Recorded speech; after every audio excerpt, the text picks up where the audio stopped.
여러분 혹시 가지 좋아하세요? 저는 가지를 정말 좋아해서 가지로 만든 반찬이라면 가리지 않고 참 좋아하는데요. 물렁한 식감과 특유의 향 때문에 한국인이 싫어하는 채소 1위라는 불명예를 가지고 있지만 강렬한 보랏빛과 윤기를 자랑하는 가지는 다양한 영양소와 건강에 좋은 성분을 두루 가지고 있는 식재료입니다. 특히 가지의 보라색 껍질에 풍부한 나수닌이라고 하는 항산화 성분은 몸속 염증을 유발하는 활성산소를 제거하는데 강력한 것으로 알려져 있죠. 그리고 가지의 연한 속살에 들어있는 클로로겐산은 지방을 분해하는 작용을 하여 고혈압, 당뇨 그리고 고지혈증 비만으로 힘들어하는 분들에게 약이 된다고 합니다. 또한 가지의 풍부한 베타카로틴은 여름철 자외선으로 인한 눈의 피로를 풀어주고 눈이 침침하고 시력이 떨어지는 것을 방지해준다고 합니다. 그런데 이렇게 맛이 좋고 몸에도 좋은 가지라도 어떤 음식과 어떻게 먹느냐에 따라서 내 몸에 보약이 될 수도 반대로 독이 될 수도 있다고 하는데요. 건강을 위한 올바른 가지 섭취법과 최악의 섭취법을 지금부터 알려드리겠습니다. 차근차근 끝까지 확인하시고 가족들에게 좋은 정보 공유하셔서 우리 가족 모두의 건강을 함께 지켜냅시다. 구독과 좋아요는 언제나 감사합니다. 최악의 가지 섭취법 첫 번째는 바로 가지를 생으로 드시는 것입니다. 간혹 가지가 좋다는 얘기를 듣고 가지를 생으로 갈아서 주스로 드시는 분들이 계신데요. 가지는 대표적인 컬러푸드이지만 생으로 드시면 절대 안 되는 식품입니다. 가지를 생으로 먹었을 때 아린 맛을 느끼신 적이 있으실 거예요. 바로 솔라닌이란 성분 때문인데요. 솔라닌은 싹이 난 감자에 있는 독성으로 잘 알고 계실 겁니다. 그런데 생가지에도 솔라닌이 있습니다. 물론 잘 익은 가지에는 솔라닌 함량이 매우 적기 때문에 크게 문제되지 않지만 생으로 드시면 이야기가 달라집니다. 이 성분은 독성을 가지고 있어 구토와 현기증 또는 위경련을 유발하고 체내 칼슘 흡수를 방해합니다. 심할 경우 호흡 곤란과 의식장애 등으로 이어질 수 있는 아주 위험한 독성 물질입니다. 또한 민감한 분들의 경우 아주 적은 양이라도 편두통을 일으킬 수 있습니다. 그러니 가지는 꼭 익혀 드셔야 합니다. 가지를 100도 이상에서 굽거나 찌고 또는 데치는 등 열로 조리하면 솔라닌이 대부분 파괴된다고 합니다. 이렇게 열을 활용해 가지를 요리하면 가지의 아린 맛을 없애는 효과가 있을 뿐만 아니라 단맛까지 높일 수 있다고 합니다. 가열하는 방법만으로는 부족하다고 생각하신다면 가지를 조리하기 전에 잘라서 물에 잠시 담가 놓으면 솔라닌 성분이 밖으로 빠져나가 더욱더 안전하게 드실 수 있습니다. 가지와 상극인 음식 두 번째는 오이입니다. 시원하고 입맛을 살리는 가지 오이 냉국, 여름철에 많이 즐겨 드시죠? 그런데 가지와 오이는 성질이 차갑기 때문에 평소에 몸과 손발이 차가운 분들은 이 둘을 함께 드시면 좋지 않습니다. 가지와 오이는 무더운 여름철, 열을 내려주는 성분을 가지고 있으며 몸이 뜨거우신 분들의 열독을 풀어주고 혈액순환을 돕는 작용을 합니다. 그래서 몸속 화끈거리는 염증을 진정시켜주는 얼음찜질의 효능도 있답니다. 실제로 관절염과 같은 염증으로 인한 만성적 질병 치료에 가지가 효과적으로 활용되고 있는데요. 따라서 가지와 오이는 몸이 차가우신 분들이 섭취할 경우 몸을 차갑게 만들고 소화불량과 복통, 그리고 냉증을 유발하는 원인이 될 수 있습니다. 이로 인해 몸이 차가워지면 심장의 혈류량이 떨어지고 혈액의 뭉침이 발생해 뇌졸중, 저혈압 등 심혈관 질환을 일으키게 되는 것입니다.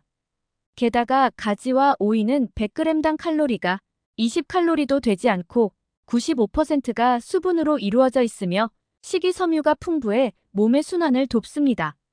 뿐만 아니라 비타민, 엽산, 칼륨 등이 다량 함유돼 있어 여름철 땀이 많이 나고 피로에 지친 분들의 체력을 회복시켜주는 매우 이로운 음식이라고 할 수 있지요. 그러나 과한 이뇨작용을 유발할 수 있는 단점을 가지고 있습니다. 가지만 섭취해도 수분이 가득한데 오이까지 함께 먹으면 이뇨작용이 2배가 되어 신장에 무리를 줄 수 있고 건강을 해칠 수 있습니다.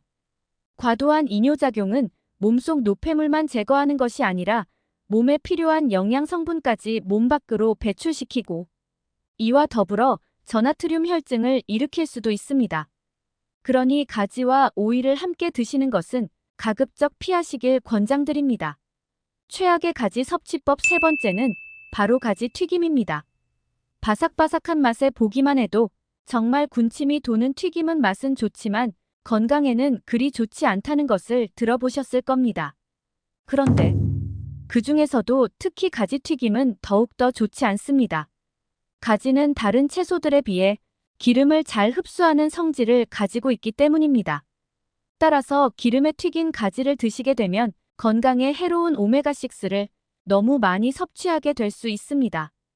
오메가6는 오메가3와는 다르게 과다 섭취할 경우 몸속에서 염증을 유발하고 혈전을 만들어 결국 고혈압, 뇌졸중, 치매 등 각종 질병을 유발한다고 알려져 있습니다. 또한 아무리 저칼로리 식품으로 알려진 가지라도 튀김으로 만들면 열량이 높아지게 됩니다. 그러니 건강을 위해서 가급적 가지 튀김은 피하시는 것이 좋겠습니다. 그렇다면 가지를 건강하게 섭취하는 방법에는 어떤 것이 있을까요?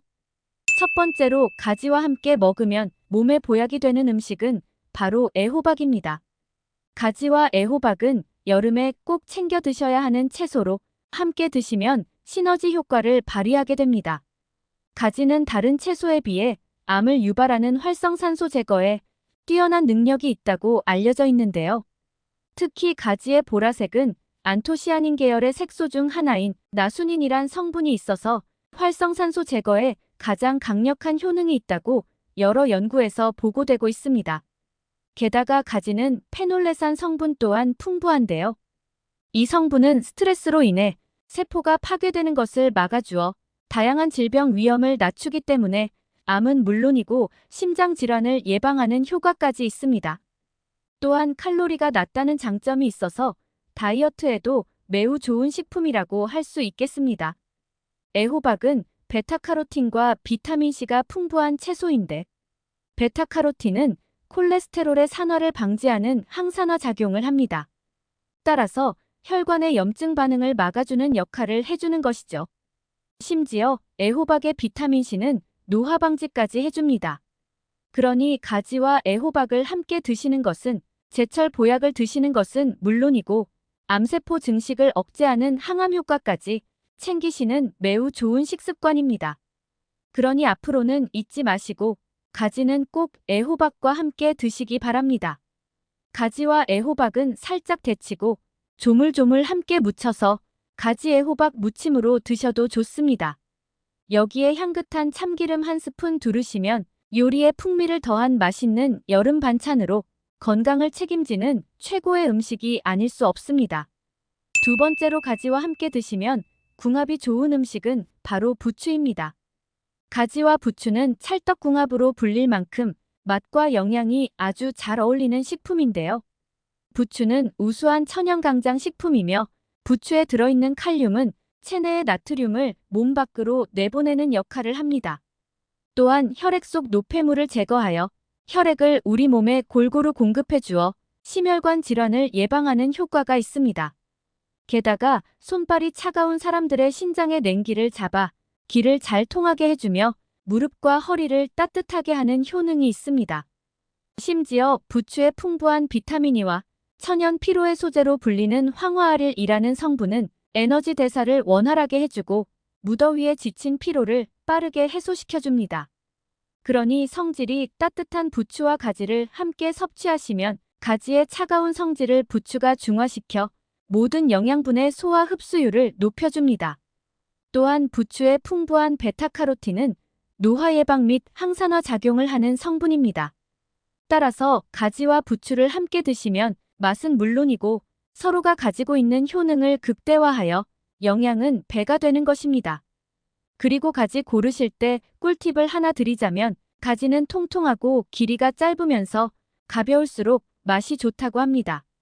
또 가지의 색깔은 선명하고 윤기가 있으며 손으로 만져볼 때 단단한 것으로 골라서 요리하시면 더 맛있게 드실 수 있답니다. 세 번째로 가지와 궁합이 최고인 음식은 바로 들기름입니다. 가지의 효능을 제대로 보시려면 어떠한 기름과 함께 드시는지가 제일 중요한데요. 들기름은 올리브유와 함께 건강에 좋은 기름이기 때문에 농촌진흥청에서는 만성질환 예방을 위해 하루에 한 스푼 섭취를 권장하고 있습니다.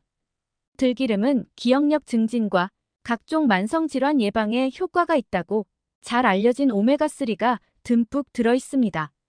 이 오메가3는 고혈압, 심근경색 등 심혈관 질환을 예방해주며 혈관 벽에 붙어있는 콜레스테롤을 제거하고 끈적한 혈전이 생기는 것을 막아줍니다. 또한 뇌 건강에도 좋아 치매 예방을 위해 꼭 챙겨 드셔야 하는 음식이라고 합니다. 따라서 가지와 들기름을 함께 드시면 암 및 치매 예방의 시너지 효과뿐만 아니라 고소한 향과 맛도 같이 챙기실 수 있겠습니다. 그러니 앞으로 가지를 드실 때는 꼭 들기름과 함께 버무려서 드시길 추천드립니다. 오늘은 가지의 올바른 섭취법에 대해 알아봤습니다. 정보가 도움되셨다면 주변의 소중한 분들에게 영상을 공유해주세요. 구독과 좋아요도 부탁드릴게요. 구독과 좋아요는 새마을 정보에게 언제나 큰 힘이 됩니다. 다음에 더 유익한 영상으로 찾아오겠습니다. 새마을 정보는 언제나 구독자 여러분이 건강하시길 진심으로 기원합니다. 건강하고 행복하세요.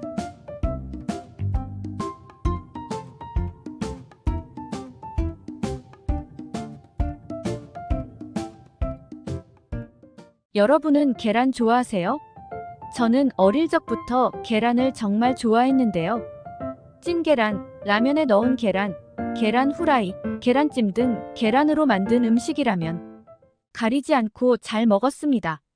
중간 크기의 계란 한 개는 무게가 60g 정도밖에 되지 않지만 그 안에는 간과 뇌 기능을 증진시키는 콜린, 근손실을 막아주는 단백질, 심혈관 질환을 예방하는 셀레늄 등 많은 학자들이 극찬할 정도로 영양 성분이 풍부한 식품입니다. 어린아이부터 어른까지 계란을 싫어하는 사람이 드물 정도로 계란은 전 세계 많은 사람들에게 사랑받는 식품이죠. 그런데 몸에 좋고 맛도 좋아 많은 사람이 즐겨 먹는 계란을 잘못 섭취하면 우리 몸에 치명적인 위험이 생길 수 있다는 사실 혹시 알고 계셨나요? 이렇게 몸에 좋은 계란도 어떤 음식과 어떻게 먹느냐에 따라서 내 몸에 보약이 될 수도 반대로 독이 될 수도 있다고 하는데요. 이번 시간에는 계란을 먹었을 때 독이 되는 최악의 경우와 이와 반대로 계란을 언제, 어떻게 먹어야 가장 큰 효과를 볼 수 있는지 함께 알아보겠습니다. 오늘도 좋은 정보 챙겨가시고 주변의 소중한 분들에게도 알려주세요. 구독과 좋아요도 부탁드립니다. 감사합니다. 안녕하세요. 새마을 정보입니다. 오늘은 계란의 부작용과 올바른 섭취 방법에 대해 알아보겠습니다.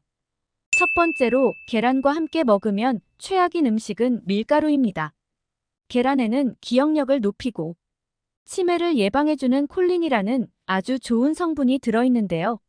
뇌세포가 손상되면 아세틸콜린이라는 신경전달 물질이 부족해지면서 알츠하이머 치매로 이어질 가능성을 높아지는데 이때 계란의 콜린 성분이 아세틸콜린의 원료가 되고 세포막 형성에 중요한 역할을 하여 치매를 예방하는 데 도움을 줍니다.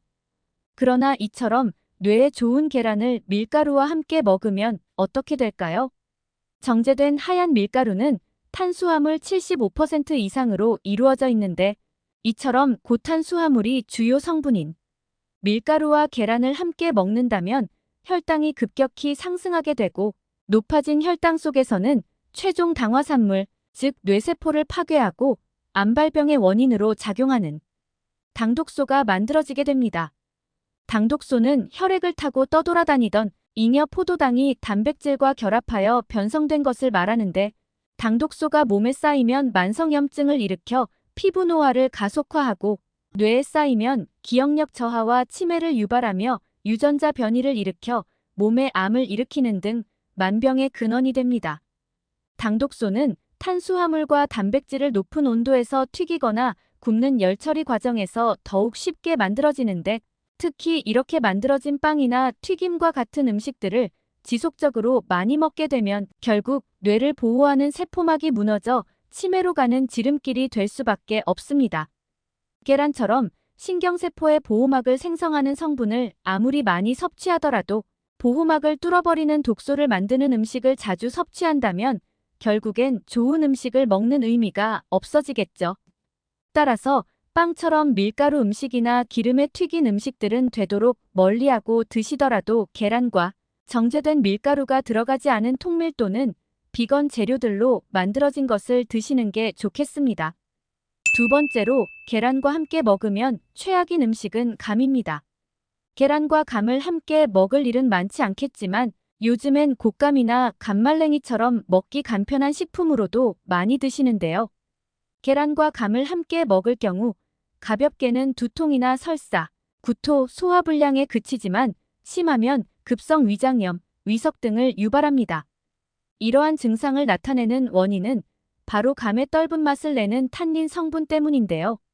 탄닌은 단백질과 결합할 경우 단백질 흡수를 방해하면서 위장관에서 단백질과 엉겨붙어 덩어리가 만들어집니다. 이 때문에 장의 연동을 느리게 하고 변비를 유발하게 되는데 심하면 위석으로 발전되고 위벽을 손상시켜 위궤양이나 위장관 출혈, 장폐색, 장천공 등을 유발할 수 있습니다. 감보다는 약하지만 탄닌 성분이 있어 주의해야 할 음식은 밤, 도토리도 있는데요. 물론 적은 양으로는 이러한 증상이 나타나기 어렵겠지만 드시더라도 이러한 점들은 반드시 유의하는 것이 좋겠습니다. 세 번째로 계란과 함께 먹으면 최악인 음식은 차와 커피입니다. 계란을 먹을 때 그 특유의 뻑뻑한 식감 때문에 물 또는 차나 커피 등 마실 것과 함께 드시는 분들이 많으신데요. 그러나 커피나 녹차, 홍차 같은 차 종류에 들어있는 탄닌은 위석을 만들 가능성은 낮지만 계란의 철분 흡수를 방해하여 철분 결핍증을 유발할 수도 있습니다. 체내에 건강한 철분 수치를 가진 분들은 문제가 없겠지만 철분 결핍 증상이 있거나 특히 노년기로 접어들수록 철분 결핍증이 잘 나타나기 때문에 계란과 함께 먹을 경우 심각한 문제를 일으킬 수 있어 반드시 주의해야 합니다.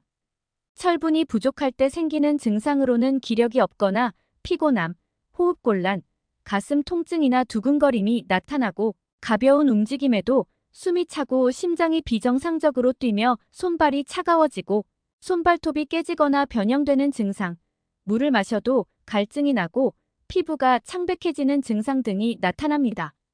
특별히 병원에서 철분 결핍에 대한 진단을 받지 않았더라도 이러한 증상이 나타난다면 평소에 철분 흡수에 각별히 신경 쓰는 것이 좋습니다.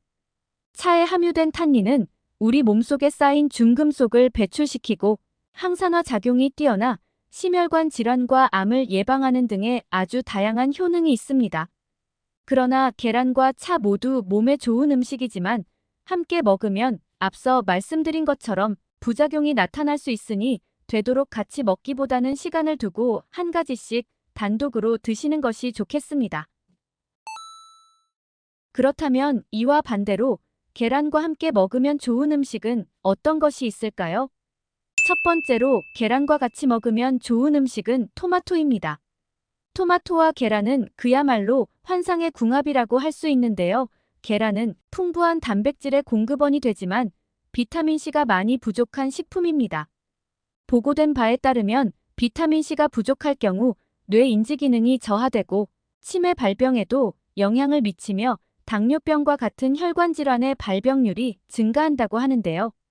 때문에 계란과 비타민이 풍부한 토마토를 같이 드시는 것이 좋습니다. 미국 국립암연구소 연구에 따르면 계란과 토마토를 주 10회 이상 섭취한 사람은 그렇지 않은 사람보다 전립선암 발병률이 45%나 낮았다고 하는데요. 이는 토마토의 주요 성분인 라이코펜이라는 성분의 탁월한 항암 효과에 의한 것으로 특히 열을 가해 조리하면 체내 흡수율을 5배나 높일 수 있어 계란과 함께 조리해서 먹으면 더욱 효과적입니다. 두 번째로 계란과 함께 먹으면 좋은 음식은 호박입니다. 호박은 담백한 맛과 부드러운 식감 때문에 우리 밥상에 자주 등장하는 채소이죠. 칼로리는 높지 않으면서 영양소는 풍부하고 더불어 베타카로틴, 레시틴과 같은 성분이 콜레스테롤이 혈관에 쌓이는 것을 억제하고 나트륨과 노폐물 배출 및 해독작용 효능까지 있어 계란과 아주 좋은 궁합이 됩니다. 호박에 부족한 단백질과 칼슘을 계란이 채워주고 계란에 부족한 비타민을 호박이 채워줄 수 있어 함께 먹는다면 균형 잡힌 식단이 될 수 있습니다. 또한 호박 속 식이섬유와 계란 속 칼슘이 만나면 부교감 신경이 활성화되면서 심리적 안정감 효과까지 준다고 하니 식사 때 계란과 호박을 이용한 요리를 꼭 드셔보시기 바랍니다. 세 번째로 계란과 함께 먹으면 좋은 음식은 치즈입니다. 계란은 완전 식품으로 불릴 정도로 많은 영양소를 지니고 있지만 상대적으로 칼슘이 부족한 식품이라고 하는데요. 계란이 들어가는 음식에 칼슘이 풍부한 치즈를 넣어 함께 섭취하면 노른자에 들어있는 비타민 D가 칼슘의 체내 흡수율을 증가시키는 역할을 합니다. 나이가 들수록 계란을 섭취해야 하는 이유 중 하나가 바로 계란에 함유된 비타민 D 성분 때문인데요. 우리 몸에 비타민 D가 부족하면 골다공증과 같은 뼈질환에 걸리기 쉬워지고 면역력이 약해져 감기와 염증, 만성 피로에 시달리며 우울감, 탈모, 비만, 수면장애 등 다양한 증상의 원인이 될 수 있습니다. 때문에 계란 요리에 궁합이 좋은 치즈를 함께 넣어서 맛과 영양까지 모두 챙기시기 바랍니다. 이렇게 궁합이 좋은 음식 외에도 계란 자체만으로 건강하게 섭취하는 방법을 추천드리려고 하는데요. 그 첫 번째 방법은 계란을 완숙해서 섭취하기입니다. 계란을 얼마나 어떻게 익히느냐에 따라 그 맛과 영양도 달라지는데요.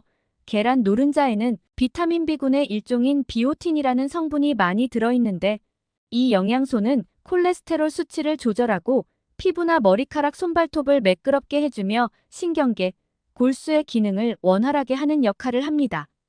그러나 공교롭게도 이러한 비오틴의 체내 흡수를 방해하는 아비딘이라는 성분이 계란 흰자에 들어있는데요. 이 아비딘 성분은 익히지 않은 날계란을 지속해서 섭취할 경우 체내에 쌓이면서 비오틴 결핍증을 일으킬 수 있습니다. 하지만 다행히도 계란을 완전히 익히면 아비딘 성분이 비활성화되기 때문에 비오틴의 흡수율을 높일 수 있다고 합니다. 또한 연구에 의하면 계란을 날 것으로 먹었을 때는 체내 단백질 흡수율이 51%에 불과하지만 완전히 익힐 경우 91%로 높아진다고 합니다.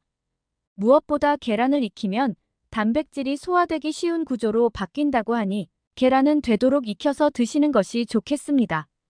두 번째는 짧은 시간 안에 익히기입니다. 계란을 자주 섭취하는 분들 중에는 먹을 때마다 계란을 삶기 귀찮아서 혹은 쫀득한 식감을 위해서 아예 맥반석 계란을 구입하거나 만들어서 드시는 분들이 계신데요. 이처럼 계란을 장시간 동안 열을 가해서 익히면 일부 영양소가 파괴될 수 있는데 40분 동안 구울 경우 일반적으로 삶은 계란과 비교했을 때 비타민 D가 최대 61%까지 손실된다고 합니다. 또한 계란에 오랫동안 열을 가하면 계란에 함유된 콜레스테롤이 산화되어 옥시스테롤이라는 화합물을 만들어내는데 이는 심장질환의 위험을 증가시키는 것과도 관련이 있다고 합니다. 열을 가하는 시간이 길수록 계란의 영양 성분은 줄어들면서 오히려 몸에 나쁜 성분은 증가되기 때문에 가능한 맥반석 계란처럼 오랫동안 구운 계란보다 빠르게 삶은 계란을 드시는 것이 가장 좋겠습니다. 세 번째는 흰자, 노른자 같이 먹기입니다. 계란하면 끊이지 않는 주제가 바로 콜레스테롤이죠. 계란의 콜레스테롤이 걱정돼서 계란 흰자만 드시는 분들이 많으신데요. 계란 속 단백질은 흰자가 노른자보다 많이 들어있지만 콜린, 루테인, 제아잔틴, 오메가3, 셀레늄 등 계란의 핵심 영양소라 할 수 있는 성분들이 대부분 노른자에 함유되어 있기 때문에 되도록 흰자와 노른자를 같이 먹는 것이 좋습니다. 특히 계란의 콜레스테롤은 건강에 큰 영향을 미치지 않는다는 것이 이미 여러 연구에서 밝혀졌으며 오히려 노른자의 레시틴 성분이 콜레스테롤 수치를 낮춰준다는 연구도 있습니다.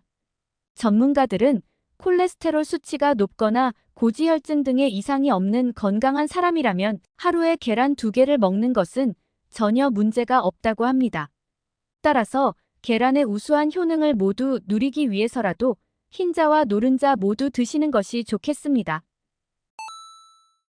오늘은 계란의 효능과 부작용에 대해 알아봤습니다. 정보가 도움되셨다면 주변의 소중한 분들에게 영상을 공유해 주시고 여러분의 건강 노하우도 댓글로 남겨주세요. 구독과 좋아요도 부탁드리겠습니다. 구독과 좋아요는 새마을 정보에게 언제나 큰 힘이 됩니다. 다음에 더 유익한 영상으로 찾아오겠습니다. 건강하고 행복하세요.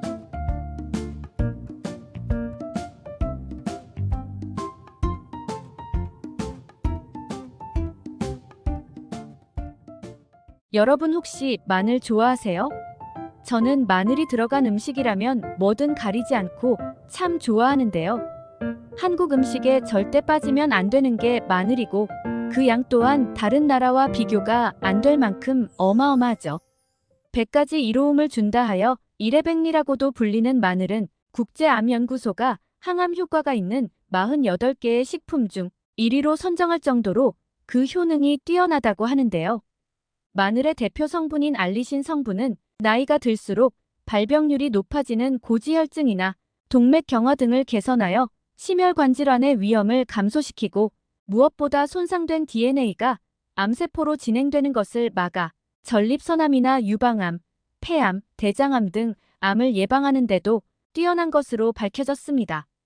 그 중에서도 특히 대장암은 육류 위주의 식습관 또는 기름진 음식, 햄이나 소시지 등 가공육의 섭취가 원인이 된다 하여 서구형 암으로 알려져 있지만 우리나라 사람들은 서양인이 아님에도 불구하고 대장암 발병률이 무려 아시아 국가 중 1위, 전 세계에서 4위를 차지할 정도로 암 발병률이 높다고 합니다. 이때 평소에 마늘을 꾸준히 챙겨 먹는다면 마늘의 알리신 성분뿐만 아니라 암을 예방해주는 알릴설파이드류와 S알릴시스테인 성분, 유기성 게르마늄과 셀레늄 등이 암을 억제하고 예방하는 데 큰 도움을 줍니다. 미국 노스캐롤라이나 대학의 연구 결과에 따르면 생마늘이나 익힌 마늘을 하루에 반쪽씩 꾸준히 먹어도 위암과 대장암 발생 위험을 각각 50% 그리고 30% 줄일 수 있다고 합니다. 그런데 이렇게 맛있고 많은 사람이 즐겨 먹는 마늘을 잘못 섭취하면 우리 몸에 치명적인 위험이 생길 수 있다는 사실 혹시 알고 계셨나요? 건강을 위한 올바른 마늘 섭취법과 최악의 섭취법을 지금부터 알려드리겠습니다. 차근차근 끝까지 확인하시고 가족들에게 좋은 정보 공유하셔서 우리 가족 모두의 건강을 함께 지켜냅시다. 구독과 좋아요는 언제나 감사합니다. 마늘이 독이 되는 경우 첫 번째는 수술을 앞두고 있는 분들입니다. 조만간 임플란트나 발치, 치질 환자 등 수술을 앞두고 있거나 수술을 한 지 얼마 되지 않은 분들은 마늘 섭취는 되도록 피하는 것이 좋은데요. 마늘은 혈전 생성을 방지해 혈액순환을 원활하게 하는 효과가 있지만 또 그만큼 혈액 응고가 잘 안 된다는 특징을 가지고 있습니다. 국제마취학회에서 발표한 한 사례 중에는 매일 마늘 12g을 먹은 환자의 척추를 수술하던 중 과다출혈이 발생했다는 보고가 있으며 마늘 성분이 함유된 식이보충제를 복용한 환자의 수술 부위 주변으로 진물과 멍이 번진 사례도 있다고 합니다. 이 때문에 전문가들은 적어도 수술 일주일 전부터는 마늘 섭취를 중단하길 권장하고 있는데요. 또한 마늘진액이나 마늘환 등 건강보조식품의 형태로 장기간 섭취한 경우에도 의사에게 미리 알리는 게 좋다고 조언하고 있습니다. 마늘이 독이 되는 경우 두 번째는 항응고제, 항혈소판제를 드시는 분들입니다. 복용하고 있는 약 중에 항응고제나 항혈소판제를 처방받은 분들은 마늘 섭취에 반드시 주의하셔야 합니다. 스텐스 시술이나 판막 수술 부정 정맥 환자들은 심장 박동이 불규칙해져 혈전이 생기기 쉽기 때문에 이를 방지하기 위해서 항응고제나 아스피린을 처방받는 경우가 많은데요. 여기에 더해 마늘이 혈전을 예방하고 혈행을 좋게 한다고 해서 무턱대고 많이 드시는 분들이 계신데 마늘 역시도 혈전을 줄이고 혈소판 응집을 방해하는 특징이 있어서 앞서 말씀드린 약과 함께 복용할 경우 혈액이 너무 묽어져 멍이 잘 들고 출혈의 가능성이 높아지며 피가 한 번 나면 잘 멈추지 않는 등의 부작용이 나타날 수 있습니다. 따라서 이런 약을 복용하면서 마늘이 들어간 건강보조식품을 장기간 섭취하고 있다면 꼭 정기적으로 혈액 검사가 필요하고 경우에 따라서는 약의 용량을 변경해야 하는 경우가 있으므로 주치의와 꼭 상의하시기 바랍니다. 마늘이 독이 되는 경우 세 번째는 마늘에 곰팡이가 폈을 때입니다. 가끔 마늘을 잘못 보관하다 보면 상처가 나고 곰팡이가 핀 것을 볼 수 있는데요. 몇몇 분들은 마늘에 핀 곰팡이를 대수롭지 않게 여기고 그 부분만 도려내서 드시는 분들이 계신데 이러한 행위는 몸에 매우 심각한 부작용을 일으킬 수 있습니다. 마늘에 핀 곰팡이에 아플라톡신이라는 아주 강력한 독성이 들어있는데 이 독성은 미국 국제암 연구소에서 사용을 엄격히 금지한 인체 발암물질 1군에 속하는 아주 무서운 성분입니다. 이것이 우리 몸속으로 들어올 경우 간세포를 빠른 속도로 파괴하고 간암은 물론 신체 전역으로 퍼져 우리 몸에 각종 암을 유발하게 되는데요. 이 독성은 물에 끓이거나 익혀도 사라지지 않으며 썩은 부위만 도려낸다 하더라도 눈에 보이지 않을 뿐 이미 마늘 곳곳에 독성이 퍼져 있기 때문에 아깝다고 생각하지 마시고 미련 없이 과감히 버리는 것이 좋습니다. 마늘이 독이 되는 경우 네 번째는 위가 약하신 분들입니다. 마늘에 함유된 매운맛을 내는 알리신 성분은 강력한 살균 및 항산화 효과와 더불어 위암을 유발하는 헬리코박터균까지 억제하는 효과가 있지만 마늘을 필요 이상으로 과도하게 섭취할 경우 위벽을 자극하여 속쓰림 같은 위통을 유발하기도 합니다. 특히 위가 안 좋으신 분들은 위암이나 위경련, 위점막 출혈 또는 위궤양 증상을 더욱 악화시키거나 새로운 궤양을 유발할 수 있기 때문에 이러한 분들은 생으로 섭취하는 것보다는 익혀서 드시는 것이 좋습니다. 그렇다면 이와 반대로 마늘을 건강하게 섭취하기 위해서는 어떤 방법이 효과적일까요? 마늘을 효과적으로 먹는 방법. 첫 번째는 마늘을 으깨서 먹는 것입니다. 마늘을 다지거나 으깨면 마늘에 함유되어 있던 알리나제라는 효소와 알린이라는 성분이 생화학 반응을 일으켜 알리신을 만들어냅니다.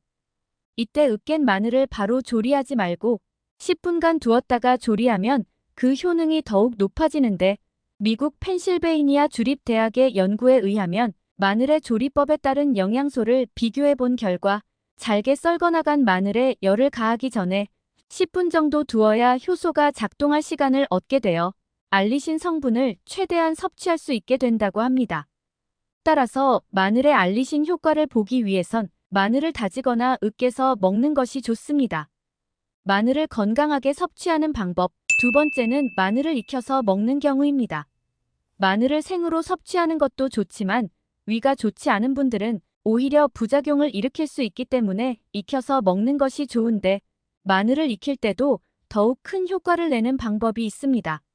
마늘에 함유된 강력한 항암 효과를 지닌 S알리엘시스테인이라는 성분은 알리신과 알린 같은 황화합물 중 하나로 발암물질을 제거해 암 예방에 효과적이며 최근에는 혈중 지질 농도와 고혈압을 낮춰준다는 연구 결과도 발표된 성분입니다. 여기서 주목해야 할 것은 S알리엘시스테인은 생마늘보다 마늘을 익혔을 때 더욱 많이 생성된다는 것인데요. 국립농업과학원 연구팀에서 마늘의 조리법에 따라 S알리엘시스테인 함량이 어떻게 변화하는지 실험했는데 생마늘 100g을 끓는 물에 1분, 3분, 5분간 데치고 끓는 물에 15분, 30분, 60분간 삶고 전자레인지로 1분, 2분, 3분간 익힌 후 S알리엘시스테인의 함량을 비교했습니다. 그 결과 S알리엘시스테인이 제일 많았을 때는 끓는 물에 60분간 삶았을 때이며 이는 생마늘의 4배에 달하는 수치입니다. 그 다음으로는 30분 삶았을 때, 15분 삶았을 때인 것으로 나타났습니다. 반면에 데치거나 전자레인지로 돌렸을 때는 S알리엘시스테인 성분이 줄거나 거의 변화가 없었으며 오히려 2분간 데쳤을 땐 S알리엘시스테인 성분이 감소하는 것으로 나타났습니다.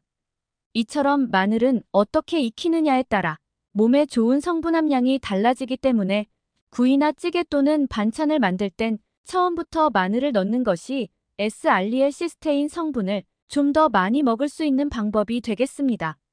마늘을 건강하게 섭취하는 방법 세 번째는 꿀과 함께 먹는 것입니다. 꿀에는 설탕에서 얻을 수 없는 비타민 B1, 바로 티아민이라고 불리는 에너지 비타민이 풍부한데요.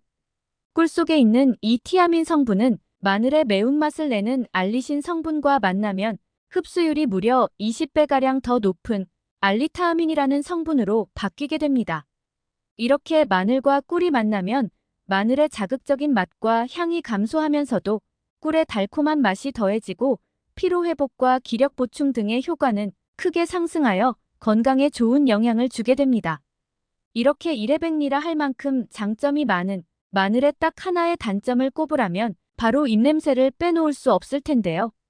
마늘을 먹으면 입안에서만 맴도는 게 아니라 위 속에서 소화가 된 마늘 냄새도 다시 위로 올라오기 때문에 양치를 하거나 입안을 물로 헹구더라도 냄새가 쉽게 사라지지 않습니다.